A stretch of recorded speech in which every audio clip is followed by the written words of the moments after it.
Now, let us go, see the del is very tough to evaluate. So, del we have to evaluate in some manner.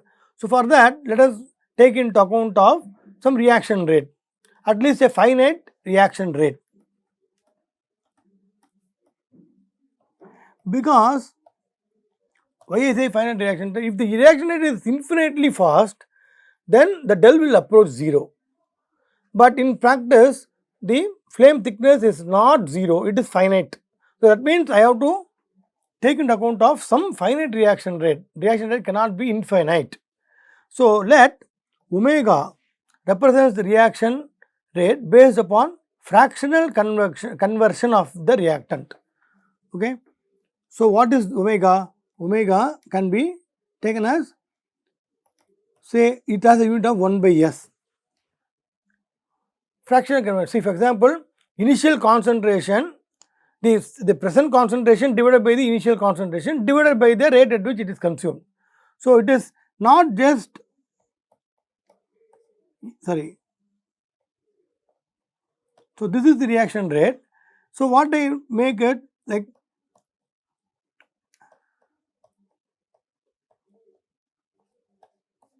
something like this. So, this is concentration at any time instant t, this is the initial concentration. So, this ratio if I say, that is the fractional conversion. So, that dA concentration of A normalized with respect to the initial concentration by dt will be the omega. Okay. Now, tau is the reaction time, overall reaction time. That means the rate at which the reactant, one of the reactants, say for the fuel or oxygen, depletes during the reaction. Then the reaction zone thickness del can be found as del equal to SL into tau or SL divided by omega. That is it. Do you understand? So, now I have formed an equation for del in terms of SL itself. So, now I write SL as lambda by rho Cp 1 by del Tf minus Ta divided by Ta minus T naught. Now, instead of del I will write SL by omega. Now, take this SL also to the other side. So, it will be SL square equal to lambda by rho Cp omega into some temperature difference ratio will come. So, that I write like this. SL will be under root of lambda by rho Cp omega and a ratio having temperature differences, where in the numerator it is Tf minus Ti and in the denominator it is Ta minus T naught. Now, actually speaking, what is Ta? It is not very easy to determine Ta. So, we can put some numbers also, say flame temperature 2000 Kelvin, Ta can be say 1000 Kelvin divided by 1000 minus initial temperature can be 300, something like that we can give some numbers. But we are not certain about what is this temperature, it may be 1000 or 1500 anything, it may be close to flame temperature also in some cases.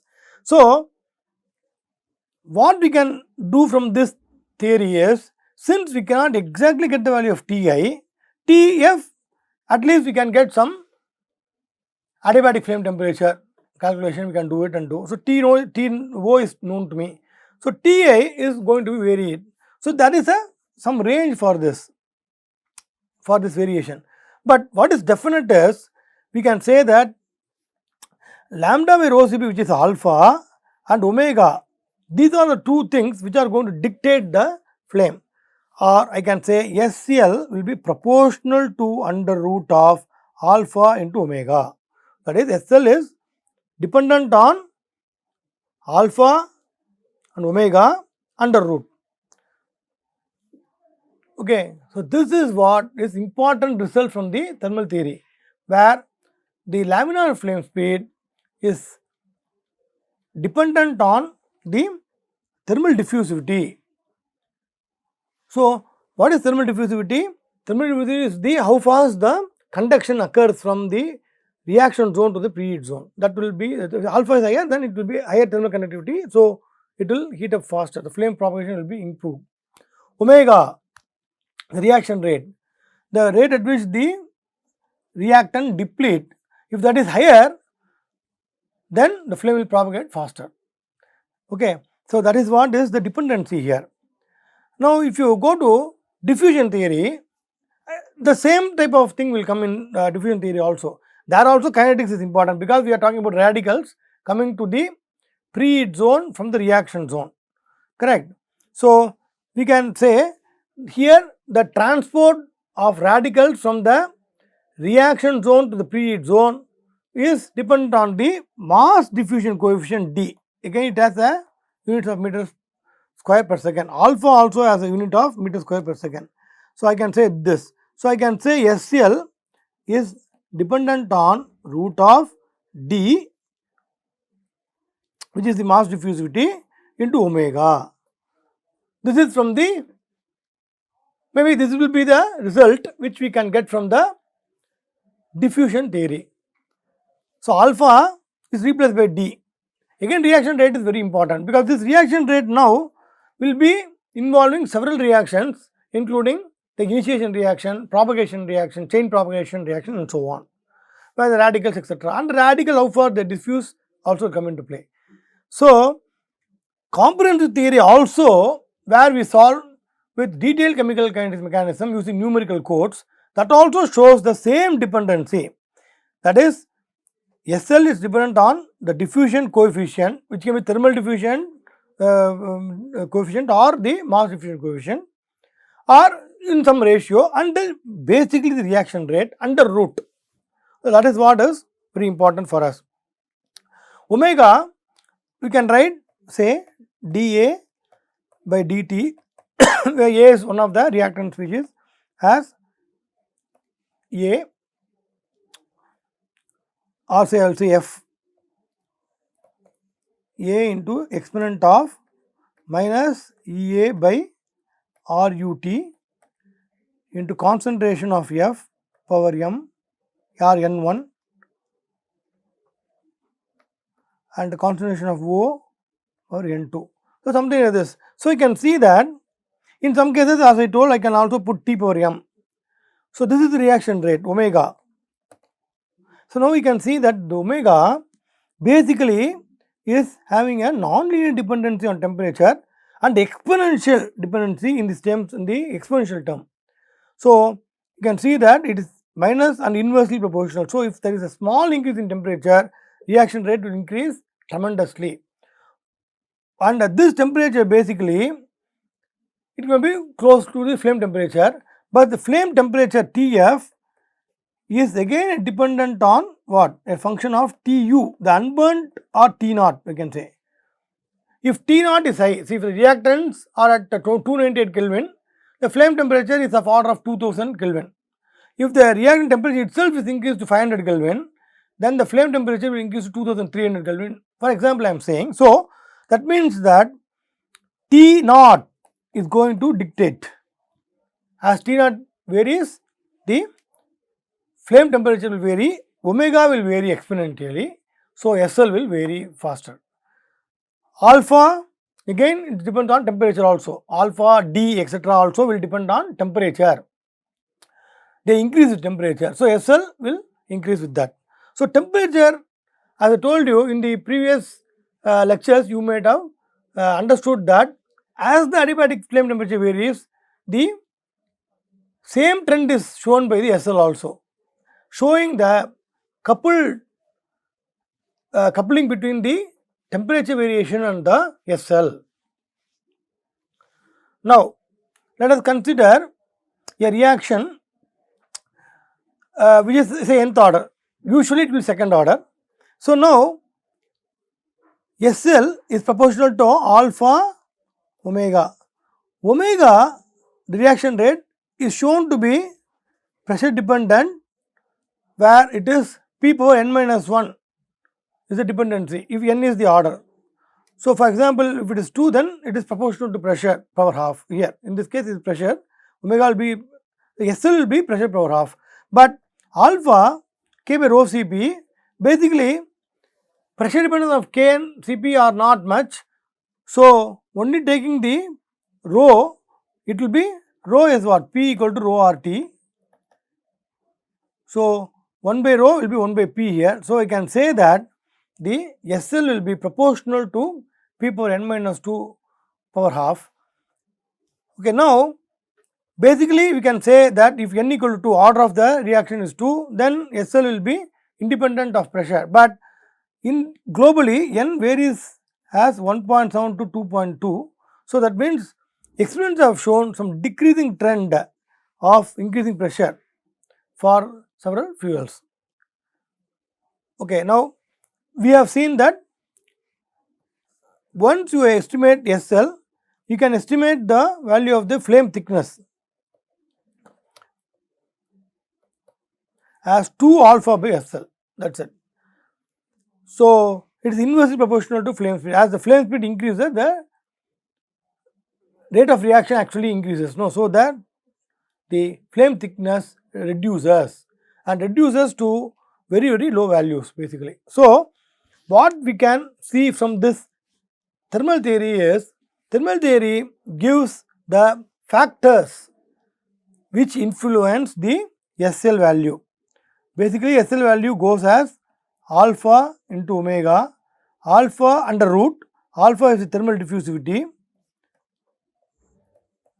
and omega will be the fractional conversion of reaction rate. So, you can say that meter square per second by second, to this meter square per second square under root, this is meter per second. So, that is the way it varies basically. Now, alpha varies with temperature. So, alpha is a function of temperature, omega is a strong function of temperature, that means SL is a strong function of temperature, and the pressure variation also is shown like this.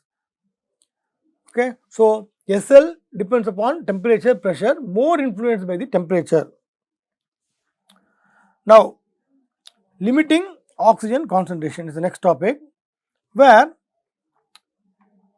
the flammable reactant, see as I told you, if there is a leak of very, very reactive fuels like acetylene, hydrogen, etc., then to arrest the flame propagation, as I told you, you need to dilute the mixture. What we do for that is, you add or inject inert components like CO2, N2, etc. For example, in hydrogen oxygen mixture, if you have CO2, N2 injected, then the concentration of the fuel will reduce further, it will be out of the flammability limit. So, now not only the fuel concentration is decreased, also the oxygen concentration also is decreased. So, we have what is called limiting oxygen concentration, is one of the parameters. Okay, now where when you add inert gas to the flammable reactor mixture and reduce the concentration of oxygen such that it will lead to no flame propagation, that is called the limiting oxygen concentration. Okay, so there is a mixture which is flammable by tests, we can say that it is flammable, but now I do not have fuel or oxygen. What I do is I add only inert, so that I reduce the concentration of the oxygen. Now, in this case, we will see that there is a concentration of oxygen which will allow no flame to propagate, that is called LOC, limiting oxygen concentration. Now, this inert gas, when you inject, there are some advantages when, especially to arrest the flame propagation, because this inert gas has some Cp, it will absorb some quantity of heat. That means the heat which is transferred from the reaction zone to the preheat zone now reduces. That means the flame propagation will decrease. Okay, so the flame cannot propagate, so the flame will extinguish. So again, that is another important thing. When you want to sense a leak of some reactive fuels, the basic thing what we do next is to inject the inert fuels, so that inert gases, so that the concentration will reduce and the flame propagation is arrested. So, let us consider butane.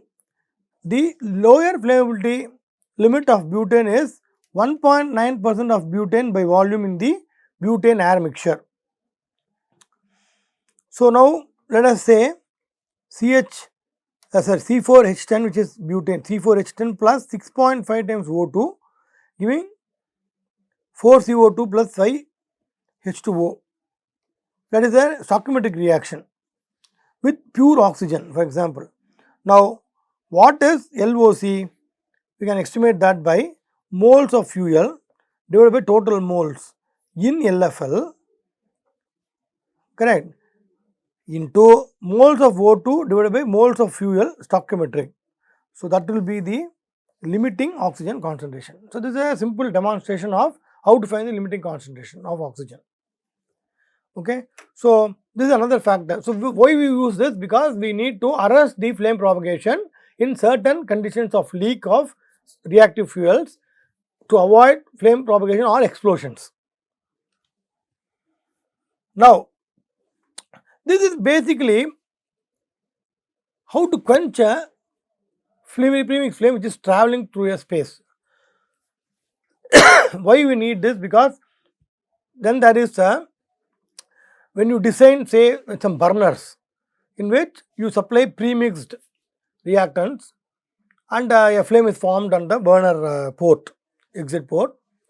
Now, due to some problem in the feed of the fuel, we do not feed the fuel properly or reduce the feed rate, then the flame will try to propagate down. So, let us consider say two walls in which initially there is a reactant mixture which is supplied and a flame is formed here, a premixed flame is formed here. So, now what happens is it is supplied at a reactants are supplied at a velocity of u. Now, suddenly this u reduces to a low value. Now, what happens? The flame will not be sitting there, now it will try to propagate down. So, this is called flashback. Now, in the flashback, what happens is the flame tries to come down. Now, there will be some good volume of reactant which is present here. The flame will come and consume this at a faster rate, and if the volume is big enough, it may lead to explosions also. So, that is the problem with this flashback. This is an instability in a burner, for example. So, now in order to prevent the flashback, we need to have a distance here between these two walls. For example, it is a planar, it may be diameter of a tube also, such that the flame will not propagate through this down. It may be established over the port, but it cannot come down. What is this diameter? That is what we are trying to now understand. So, basically what happens as the flame propagates down. So, let us take the flame as now, this is the flame zone, the control volume what I have put in dashed line, this is the flame zone. So, it has some heat release rate Q dot double dash. So, say Q dot double dash heat release rate, say that is joule per meter cube second or watts per meter cube into the volume of the flame itself is V. So, into meter cube, that will be watts, that is the heat which is released. So, now this heat which is released, as the flame propagates down through these two walls, it will lose the heat by conduction in both sides.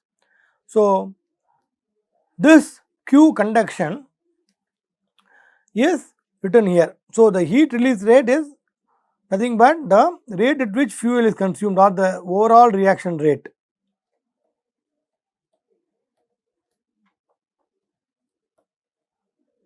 And this is the heat of combustion. So, negative sign is the, because of this fuel consumption. Now, what is the heat transfer to the wall? It is thermal conductivity of the wall. So, this is lambda W. Area, for example, there will be some area. No, for example, if it is two walls, it has certain depth, and this some height is delta here, the flame thickness. So, delta into some depth, say D or something, or maybe it is say L, that will be the area of cross section into the temperature gradient. It is very tough to find the temperature gradient. Anyway, we will do this. So now these are the two things. So as per the Williams criteria, the flame can propagate only when the heat release rate from the flame overcomes the conductive losses through the walls. Okay, so that means this, I say Q dot triple dash should be equal, at least equal to Q dot conduction, then only the flame will propagate. If conductive losses are more, then the heat release will be not able to supply for this losses, and whatever heat is released, it will be lost. So it cannot heat the subsequent layer below the flame, and the flame cannot propagate. So this is the criteria, Williams criteria, which we use, that the heat release rate should at least match the conductive heat losses in order the flame to propagate down.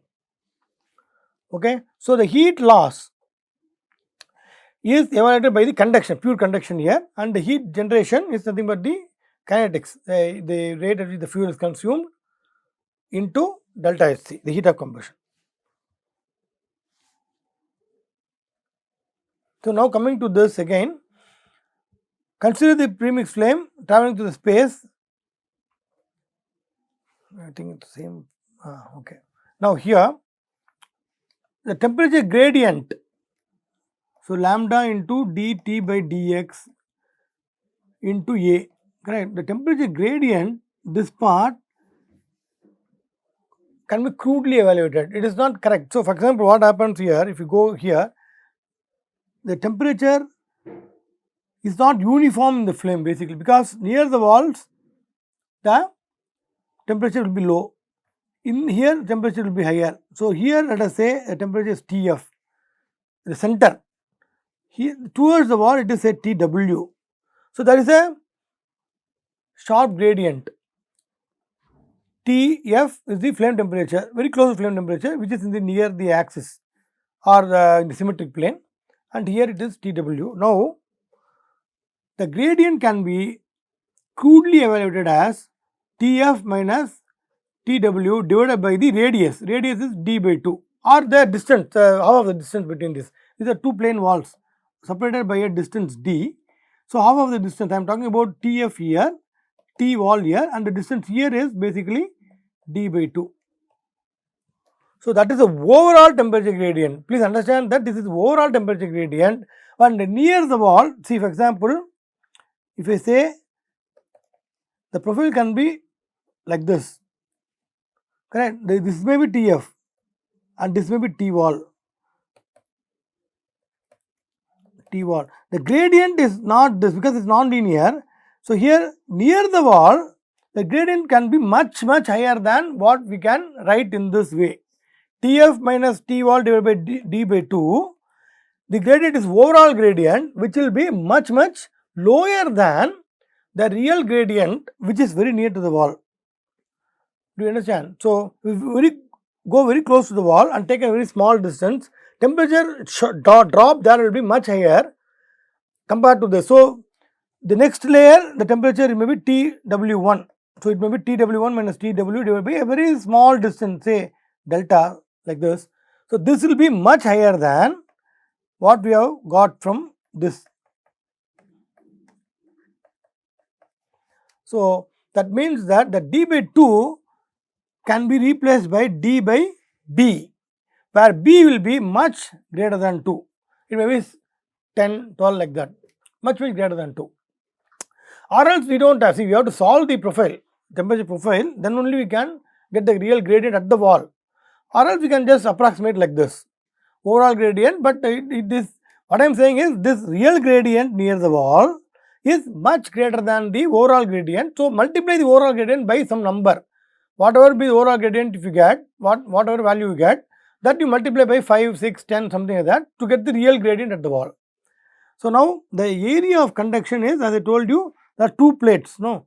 So L is the depth in the direction perpendicular to the paper, and del is the flame thickness. So in this case, del into L is the area in one side. There are two sides, so 2 del L. Two walls are there. The conduction takes place on both the walls. So now I can write the entire expression as omega dot F triple dash. This is the rate of consumption of fuel, which is actually negative is given to make it positive, delta Hc into the area L del D, that is the area here for the flame. Now conduction 2 del L is the area, lambda area into the overall gradient, but here I put a factor B instead of 2 to increase the gradients. So from this, what I am looking for is the value of D, which is the distance which will allow for the flame to propagate. This distance D, what I am going to calculate from this will be nothing but the distance between two plates which will allow the flame to propagate. If you have a distance which is lesser than what I am going to calculate now, the flame will not propagate. So D square is calculated like this, from which I will calculate the value of this. See, for example, this here I will say TW is taken as TU itself, the unburned temperature, and now please see, this is very important to understand. What is delta Sc? The heat released from the reaction. So let us consider a reaction where 1 kg fuel plus S kg oxidizer forms 1 plus S kg products. Okay, that is the reaction I have. Overall, one step reaction, 1 kg of fuel plus S kg oxidizer, stoichiometric value, or whatever be the based upon the equivalent ratio also you can say. So now mass is balanced, so 1 plus S kg products are formed. So what is the heat flow rate?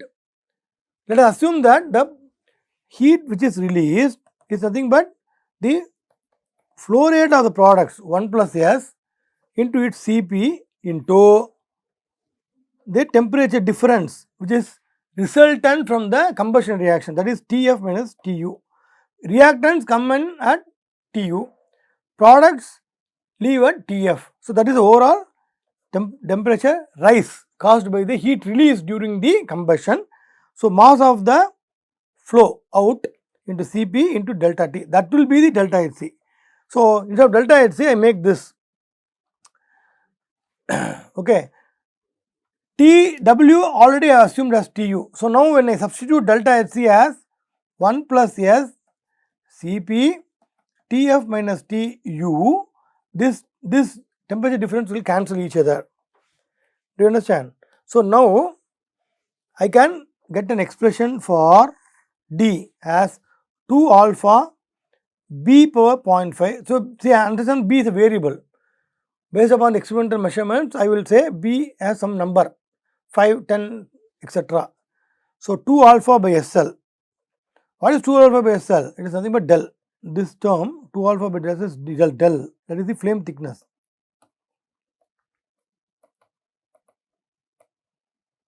So now D is proportional to del, that is what I am trying to get, correct.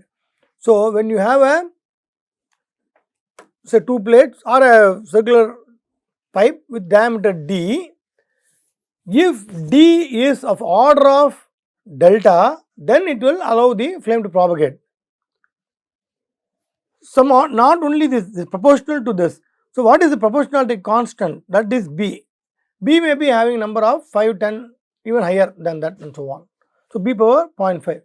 So the quenching distance, that is, if you select a diameter which is lesser than what you calculate here, then the flame will not be able to propagate because the conduction losses will be higher than the heat release.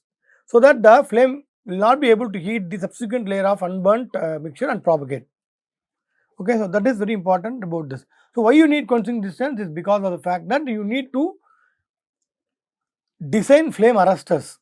When there is a premixed form of flame propagation in certain process, this mixture itself is coming from some ports and the flame which is formed cannot go into these ports. If it goes, then it may reach the mixing zone and cause an explosion.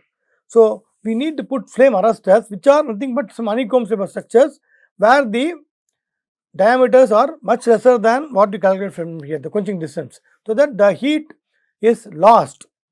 You also cool this periphery of the flame arrestor, so that heat is dissipated at a faster rate. That is, when the flame tries to propagate inside, the heat is dissipated at a faster rate, so that the flame cannot propagate furthermore.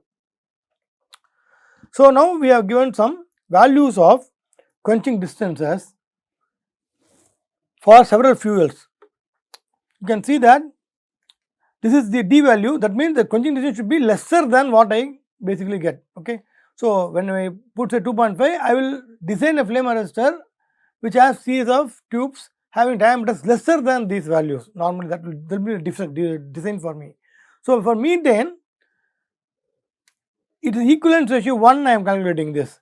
So when you increase the equivalence ratio or decrease the equivalence, this value will vary, because of the heat release will vary based on that. So SL is 40, D is 2.5. Go to hydrogen, SL is 210, quenching distance is 0.64. So I have to have the diameters less than 0.5 mm to arrest the hydrogen flame. Now there is another concept also, maximum gap in the flame arrestor, that when you design flame arrestor as per the standards, it is normally half of the quenching distance, what you calculate here, half of this value use. Okay. So now one more parameter as per the NFPA standard 497 is maximum experimental safe gap, MESG. That is also available in the standards. So that also, this is also one of the criteria used for designing the flame arresters. So stop here.